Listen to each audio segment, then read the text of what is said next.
Gaur zabaldu nahi dugun mezu nagusia da, hain justu leloa, justizia euskararentzat. Eta horrekin adierazi nahi duguna da, gaur egun ez dagoela justiziarik euskararentzat eta horren bestez euskaldunontzat, eta beraz behar dugula legedi berri bat, behar dugula gaur egun ditugun bi konstituzio zapaltzaile horiekin ez dugula lortuko aurrera egitea eta euskararentzat justizia hori lortzea. Euskal Herrian euskarazek beti dioen modura ikusten dugula euskararen biziraupenerako ezinbestekoa dela independentzia, eta beraz gaur hori ere jarri nahi dugu mahai gainean, euskararen errepublika behar dugula eta horretara goazela.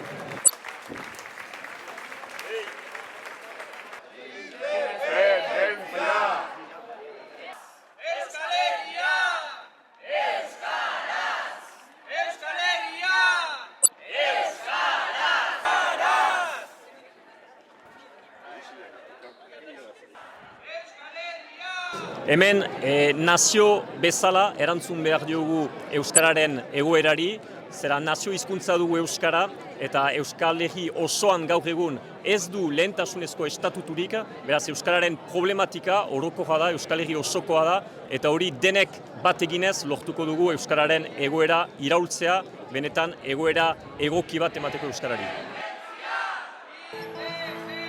Zabalbideak eta aireak gure hizkuntzak ardezanak naiz. Bada garaia noizbait ezagutu da hori garedo iragarriz.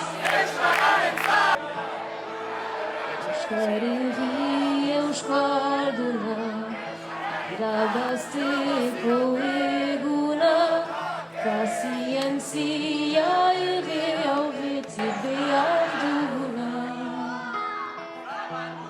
Ezadakizu euskara dela, euskaldun egiten gaituena.